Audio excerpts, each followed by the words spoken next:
Welcome back to another FPL video ahead of Gameweek 33. This is recorded quite late in the week and we have such a quick turnaround between Gameweeks 32 and 33, but here we are. I'm going to discuss how I did in this blank game week and my transfer plans for Gameweek 33 all the way until the end of the season. And remember, we have 3 double game weeks to come in 34, 36 and 37. Be sure to show support for this video, smashing the like button, subscribing for new, sharing this video around with those that love FPL and all football lovers. And let's jump straight into this video, starting with my review of Blank Gameweek 32. Like many of you watching, I played the free hit this week and the standout for me was Johnston with a 10-pointer, and that's now 23 points in 3 game weeks, and he looks like a great option even on the wildcard all the way until the end of the season, and we have covered him in the best wildcard team video. Of course, he deserves an honourable mention, that's for sure, and with those fixtures, his high ceiling, the amount of saves he makes, 16 in 3, he definitely has a case of being one of the very best goalkeepers for the remaining 5 game weeks of the season. It's very good stuff to see someone new finally rise to the fore, because we've always been talking about Kepa and Raya as the kind of 2 standouts, but now you've suddenly got David De Gea, Alisson, Johnston and many others that can start to really challenge for that goalkeeper spot. So very happy with Johnston. He did a great job for me, keeping that clean sheet in that 0-0 draw against Everton. I wasn't too convinced about clean sheets in Gameweek 32, but I thought Liverpool had the best chance of any team, closely followed by Arsenal and Crystal Palace. And oddly enough, it was only Crystal Palace from those top 3 that ended up keeping that clean sheet in blank Gameweek 32. But Trent has now recorded 4 assists in his last 3 game weeks, and that's better than what he did in the first 27 or 28 game weeks of the season. So he's definitely thriving in this new inverted role. It's giving him a new lease of life, and Liverpool have looked a bit more consistent. Of course, they're still shaky, conceding goals, conceded to Leeds, of course, and twice against Nottingham Forest at home, but they still have a very good platform to create chances and do very well offensively. Then we go to the other 2 defenders, and I'm very disappointed about this. I was considering benching Kieran Trippier, even for the likes of Gay, and go for a double up in Palace defensively. I didn't do that, going with the template, and Spurs scored a kind of consolation goal, if anything. They were 5-0 down inside 20 minutes. Then Newcastle maybe eased off a little bit because the game was already done. They conceded that goal, and of course they still played well, created chances. They could have scored even more regardless,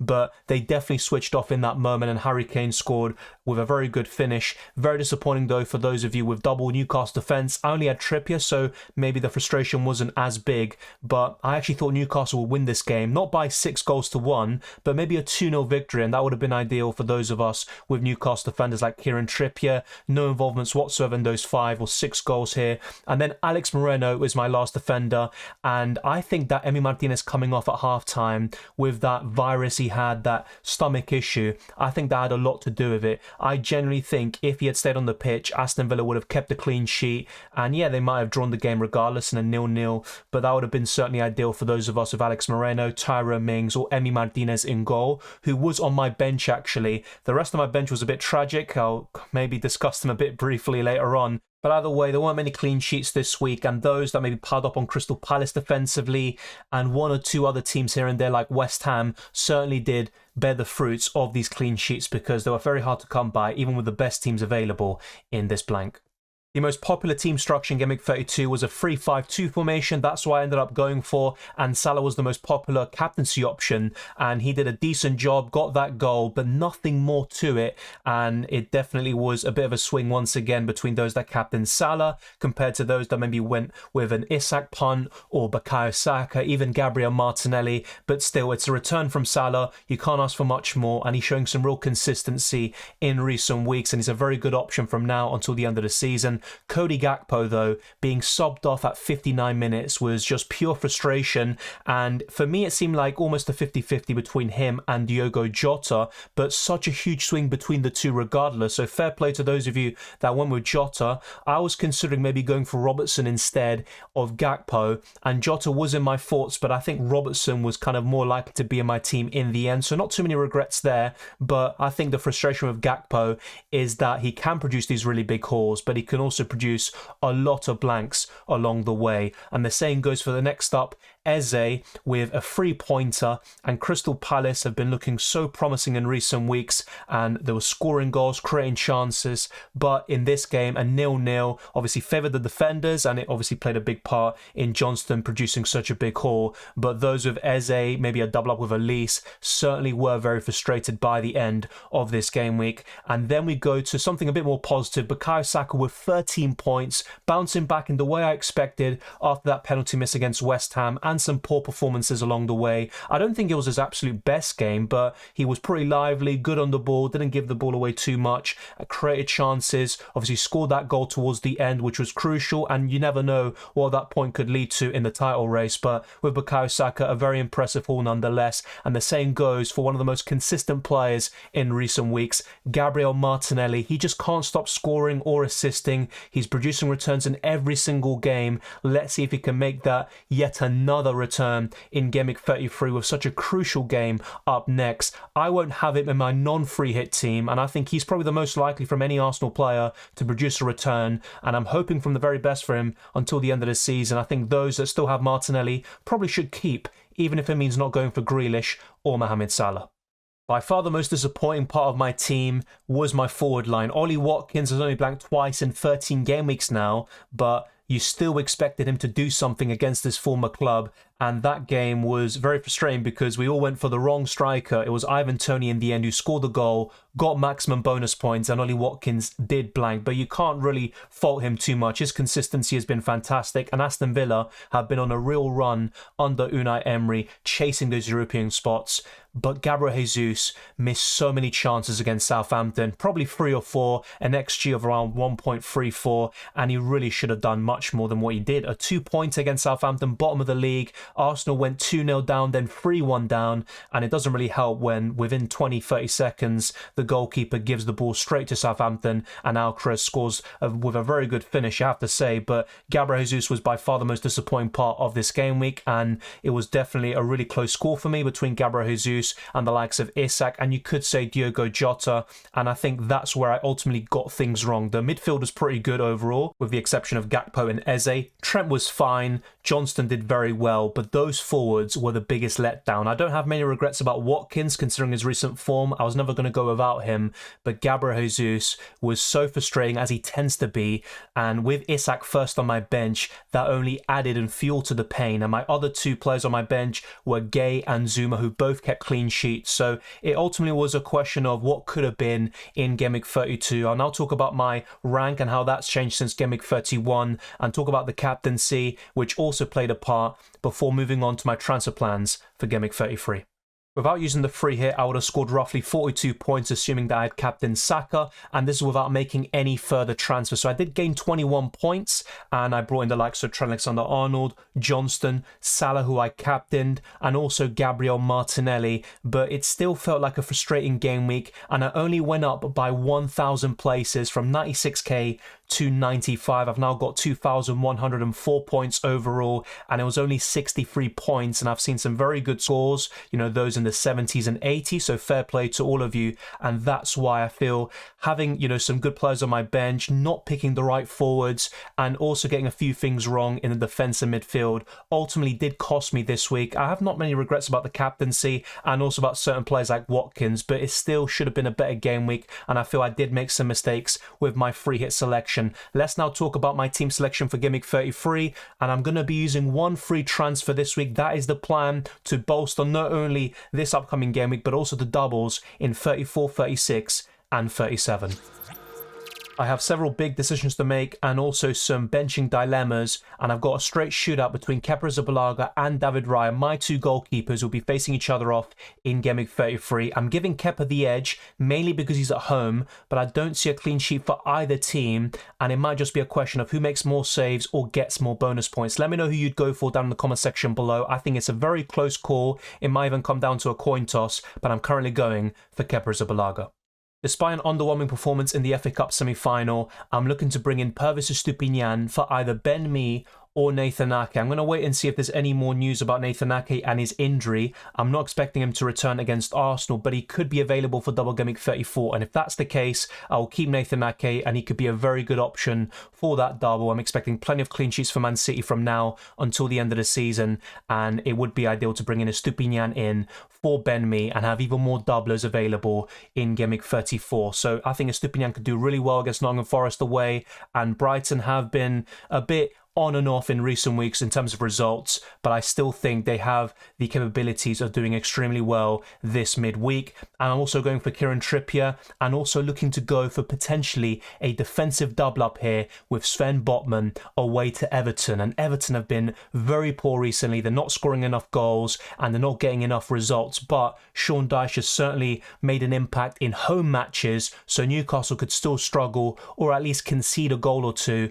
and that renders Trippier and Botman rather useless in my squad. And as you saw in Gameweek 32 and also in recent weeks, my defence has actually been one of my weaknesses in the long term, so hopefully I can start to nail things on and get the right defenders, getting those clean sheets, and hopefully some attacking returns and bonus points along the way.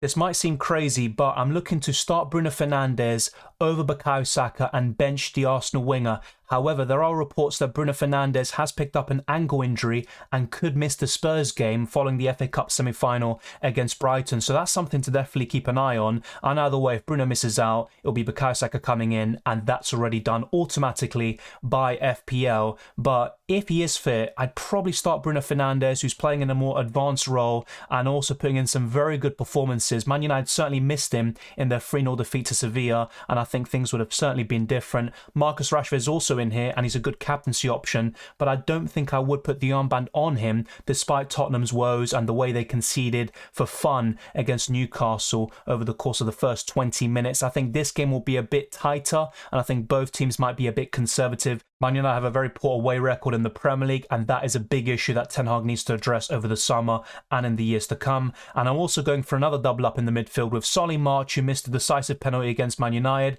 and I think he will bounce back. It might not be this week necessarily, but he is still a good option to keep for Double Gameweek 34 and the other doubles to come. And the same goes for Matoma, who I thought was very underwhelming and disappointing against Man United. He was locked down by Wan-Bissaka, who was probably Man United's best player on the day, but even after he came off, Matoma was just making some poor decisions, not shooting, taking some poor touches. And if he was at his best, maybe Brighton would have been in the FA Cup final instead. But we've got two midfield double-ups here at this moment in time. But as I said, Bukayo Saka could be coming in. Most likely, it'd be for Bruno Fernandes.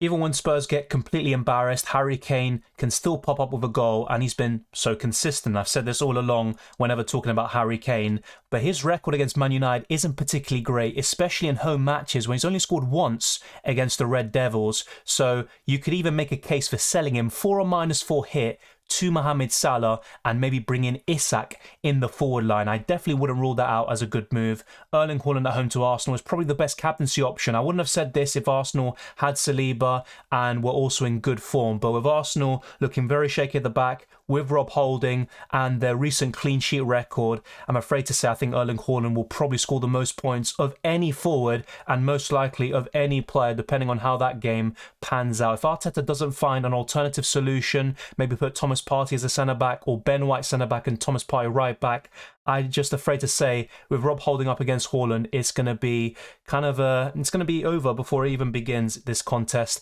and I wouldn't really expect much from Wednesday's game. The last forward is a really informed one in Ollie Watkins. The spy is blank in Gameweek 32, and at home to Fulham, you could even make a case for him to be the best captaincy option if you're looking to go differential and go against Erling Haaland, who will most likely be captained by most FPL managers this week. So that's my starting 11. Let's now talk about my bench, my captaincy thoughts, and also go to FPL.team and show you how my team will look like in Double Gameweek 34.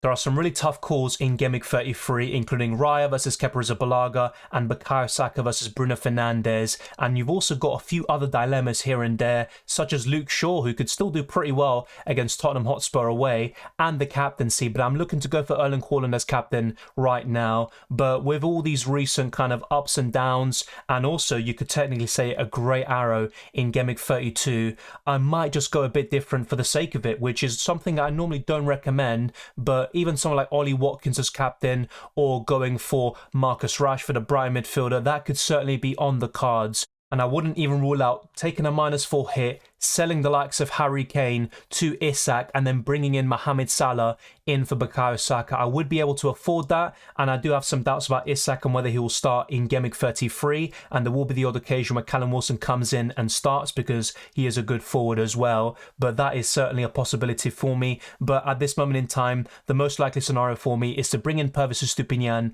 for either Ben Mee or Nathan Ake, and in Gameweek 34, the plan would then to be to take a -4 or even a -8 hit to bolster my double game weekers. If Nathan Ake is fit, I will only take a -4 hit. It would be David Raya goal with Kieran Trippier, Estupiñán, Nathan Ake and Luke Shaw as the back four. A midfield five of Rashford, Mitoma, Bruno Fernandes, Solly March and Mohamed Salah, and only Erling Haaland up front with a pretty decent bench of Kepa Arrizabalaga, Watkins, Botman and Greenwood, who would come in to fund the other moves. Now, I could go for Isak instead of Greenwood, but I'm also looking to potentially get in Trent Alexander-Arnold, and he could come in the weeks to come for someone like Sven Botman or even Nathan Ake himself. So if Nathan Ake even misses just one game of Double Gameweek 34, I'd probably sell him, and with 3.5 million in the bank, I could easily buy Trent Alexander-Arnold, and this would be a very good squad. According to FPL.team, I would score 107 points, but with the -8, it could even be 99, which would be very frustrating, but that's a very good squad for Double Gameweek 34, and also until the end of the season. Remember, Newcastle and Brighton have a double in Gameweek 36, and also the likes of Chelsea, Brighton, Man United, and Man City all have doubles in Gameweek 37. But thank you very much for watching. If you enjoyed this video or found it useful, be sure to smash the like button and subscribe for new. Let's try to get this video to over 300 likes. Let's also push on towards 20,000 subscribers and beyond. You can follow me on Twitter and Instagram, DylanRCM, and check the links in the description below for the Patreon, channel memberships, Discord server, the FPL League, and also ExpressVPN to get 3 months for free. I wish you all the best of luck for Gameweek 33 and the rest of the season, and I'll see you next time.